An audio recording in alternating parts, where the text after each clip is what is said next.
round of applause for all the interfaith leaders. Let him feel the power of Maharashtra. Come on, are now on the dais. Please welcome His Holiness the Dalai Lama, Yog Rishi Baba Ramdev, Jain Acharya Kulchandra Ji Maharaj, Jain Acharya Namra Muni Ji Maharaj. Respected elder spiritual brothers, no sister.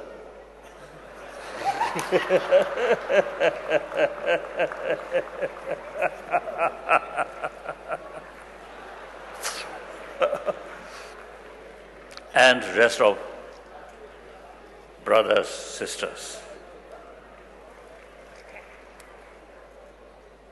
Indeed, I am very, very happy to participate in this wonderful meeting. Firstly,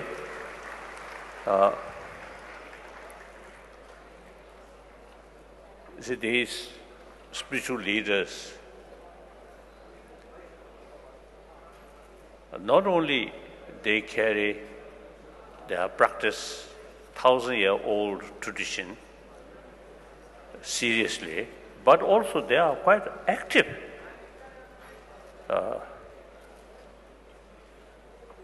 So helping where some problem there, helping try to solve through non-violent way. So I very much appreciate. Sometimes we, spiritual practitioner,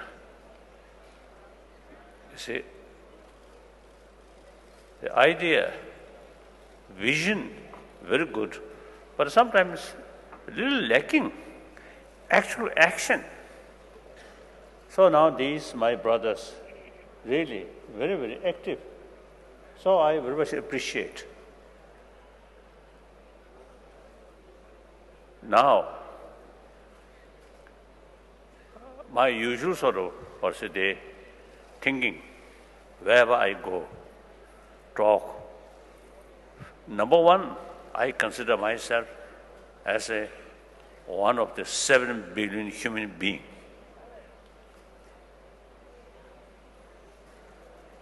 Entire 7 billion human beings, mentally, emotionally, even physically, basically same. Like some of these spiritual brothers, a lot of hair here. Me, none. So these are minor differences. Basically, we are same. Physically also same. Now, important is entire 7 billion human beings want happiness, joyfulness. Nobody wants problem. However, a lot of problems which we are facing, east, west, south, north.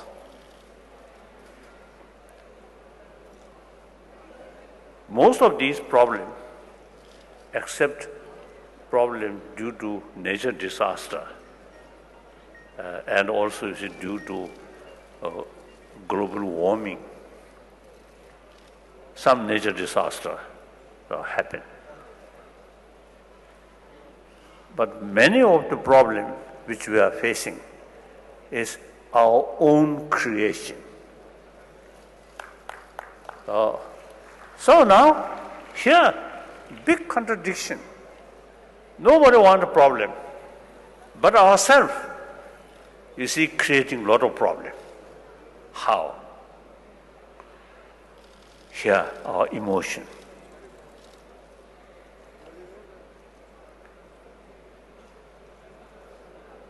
Among the emotions, there are positive emotions, destructive emotions. Most of these problems, man-made problems, I think sometimes I is mentioning, you see, man-made, that means female, not because of the creating problem. No. But at least now here, only men, so I can say man-made problem. Most of the problem, actually our own creation.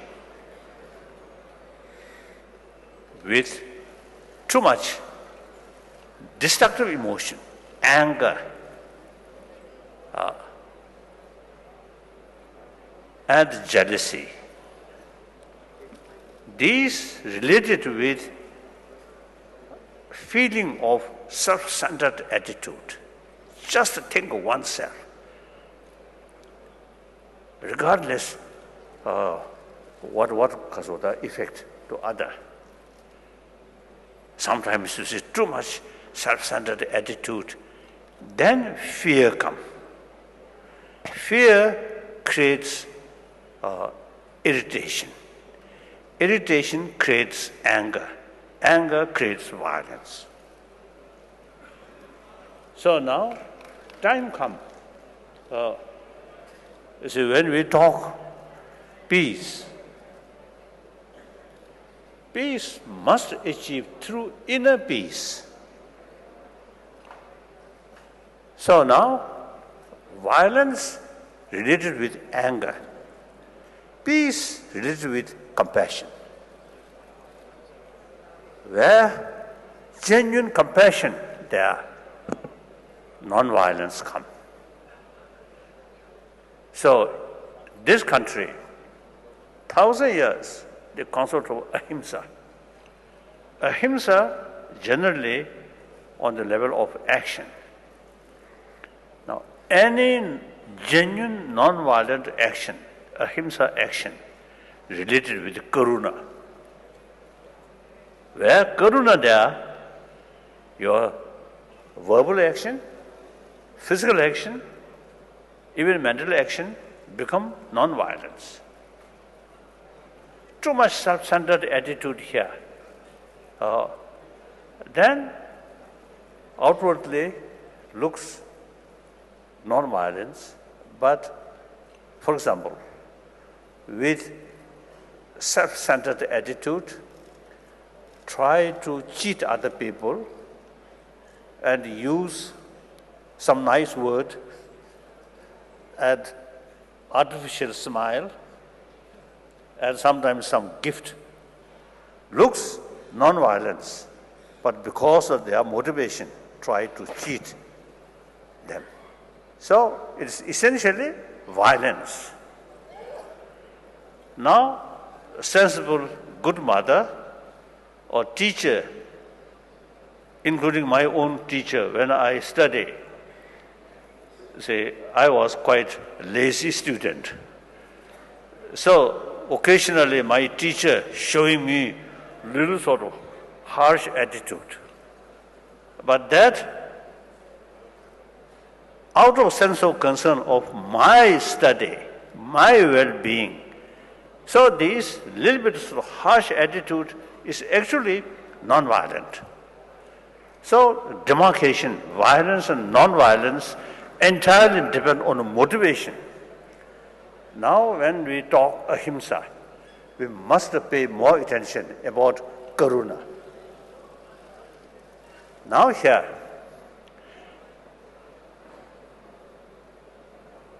over 30 years, I have several sort of discussion with scientists, mainly cosmology, neurobiology, and then physics, particularly quantum physics, then psychology. So then, some occasion, now scientists, they say, basic human nature is more compassionate. They have sort of a lot of reasons to describe human basic nature is more compassionate. Now, for example, one occasion, I also participate in the discussion. So one picture cartoon picture. You see, one picture, you see two young children helping each other with smile. When that cartoon show to one infant child, 6-month-old, language not yet developed. I saw, you see, when that cartoon show or seeing by the infant smiling, that infant enjoy the action of love, showing affection. Then another cartoon, you see two children, negative attitude, one another. That picture, you see, showing to that infant child. Oh, child, also, you see, looking unhappiness, resentment, something like that. Then, of course, most important, constant anger develop, fear develop, actually eating our immune system. Whereas more compassionate feeling there, your health be good. So healthy body, healthy mind, very close. Then our common experience, 7 billion human beings come from their own mother. And of course, again scientists, they say, after birth, born, next few weeks, simply mother's physical touch is key factor for proper enlarging brain. So that's our life start, including those troublemakers now out of 7 billion human beings. These also come from their mother. So in their blood, the appreciation of love is there. So anyone who appreciates love, they naturally, you see, they cherish love and all have the seed of compassion. So from scientific finding and our common experience, then common sense, if we stay together here, in deep inside little jealousy, then we won't be happy. Sit together, open heart, and consider other spiritual brothers, sisters,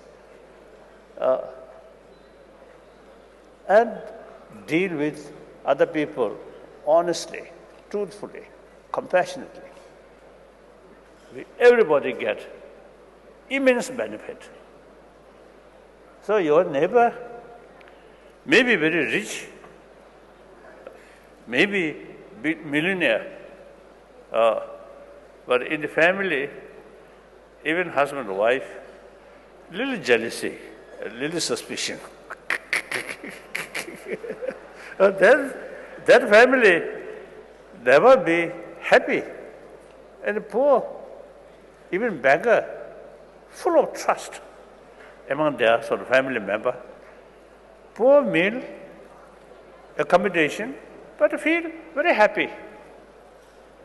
So therefore, these are our common sense. Now use our common experience and then scientific finding. I feel when I heard basic human nature is more compassionate, and I really felt now there is hope Now the problem, existing education system, is a so-called modern education. India, this country also, you see, modern education come from West. I really feel at the time the India get independence, I think education, I think should involve some knowledgeable sort of Indian who have the ancient Indian knowledge. If that takes place, then modern India could be a little different. Now, because, you know, the existing modern education system is very much oriented about material value, not talking about our inner value. When inner value come, we totally rely on religious, religious faith or religious belief. Now today, out of 7 billion human beings, around 1 billion non-believer. And then also among the 6 billion believer, also there are some strange believer also there. They just claim themselves as a follower of this religion, that religion. But day-to-day life, not very serious about the teaching of religion. So this, I feel, due to lack of education about our inner value. So now here, India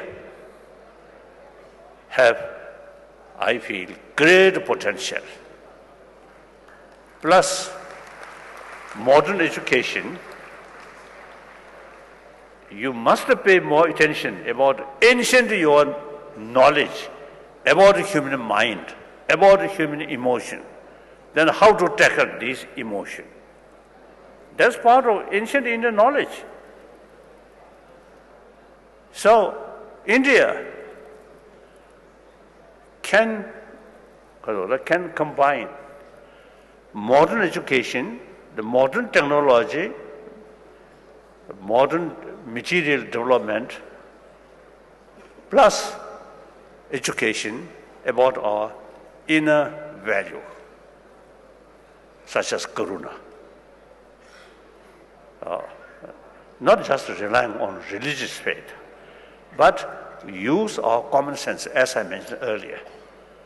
So from kindergarten level up to university level, I think eventually in education field should include education about our inner value, so that existing material-oriented sort of education bring us physical comfort.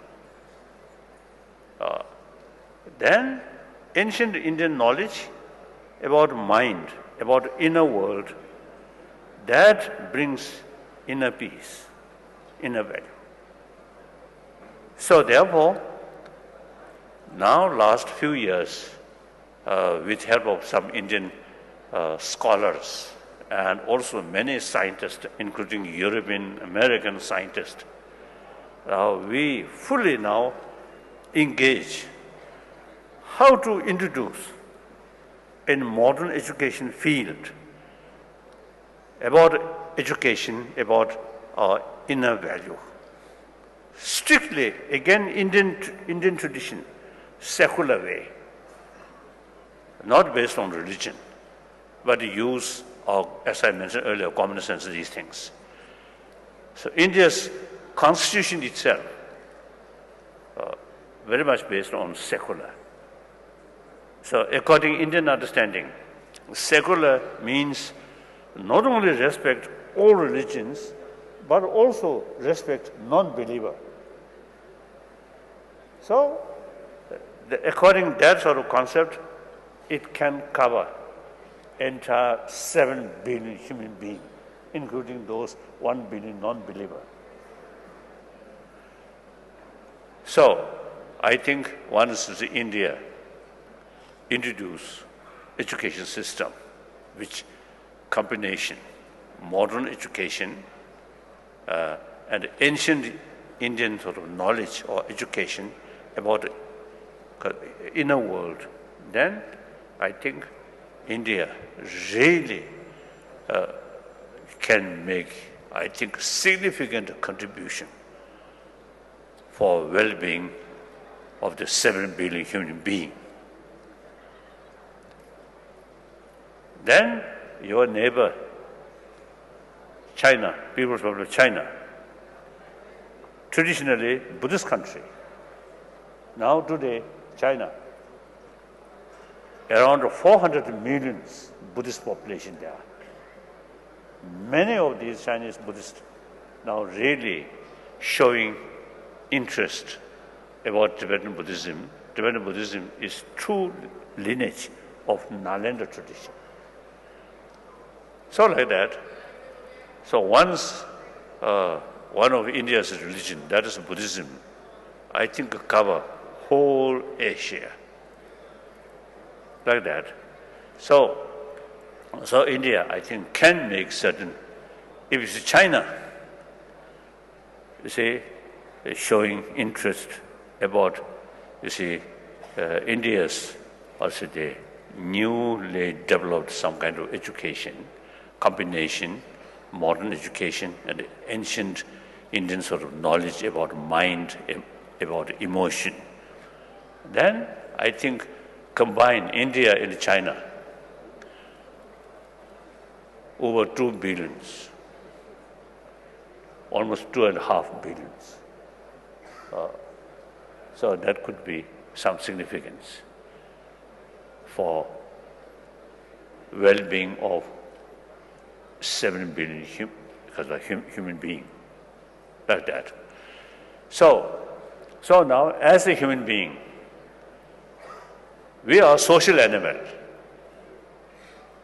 At the modern time, the modern global economy, no national boundary. At the basic human value, these are cover entire 7 billion human beings. So therefore, as a human being, one of the human beings, in order to bring a peaceful world, in order to reduce these man-made problems, now we have to make effort to promote sense of oneness of 7 billion human beings. I think through education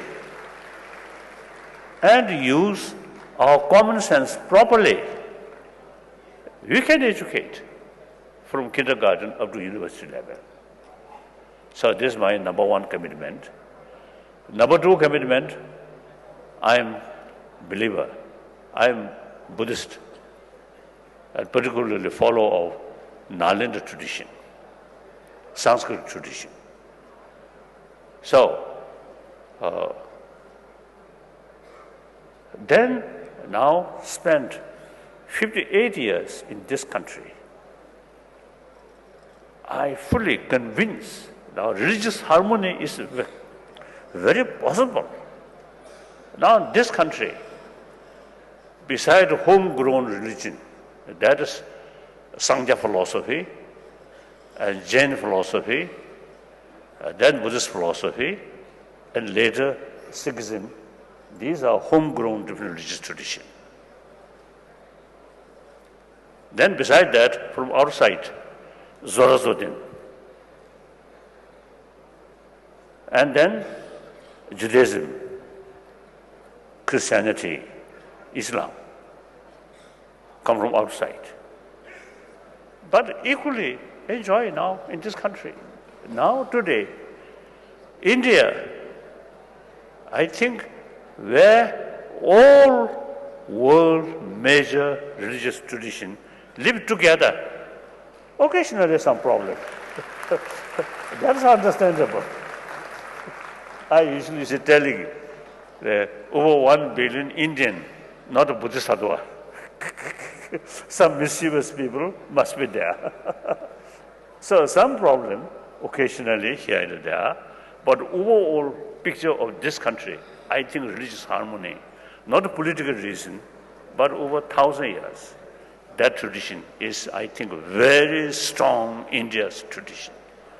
Now this, I say, must preserve. And now younger generation, I think this kind of meeting and among the scholars, serious discussions, and this kind of meeting from time to time, she should take. So the 1,000-year-old our tradition, from time to time, should revive, should remind like that. So because this country, over 1 billion population, and India, frankly speaking, quite a complicated nation. But inside that, religious harmony is really marvelous. So therefore, I have full conviction, the rest of the world, I think religious harmony is very possible and should make effort. It is indeed unthinkable. Besides man-made other problem, economy or political or national interest, these things, this is understandable. But religious faith also causing division and violence, unthinkable. Now in Syria, in some of these countries, between Muslim and Christian in Egypt, and some Muslim country, Syria, or here, you see Shia and Sunni. In India, almost, you see, no news, some sort of cause of conflict between Shia and Sunni. So therefore, today's world, besides, you see, other problem, which is easily understandable, but religions also causing conflict. It's really, really sad, unthinkable. All major religious tradition is a source of the immense inspiration over 2,000 years, and including Sangha philosophy, 3,000 years, like that. So therefore, the all major world religious tradition, religion of human being. So we human appreciate human love, human affection. Therefore, your time to go. Yes, yes. Then come. Go. Come. Goodbye. Thank you. Okay. Another occasion. From time to time we will meet.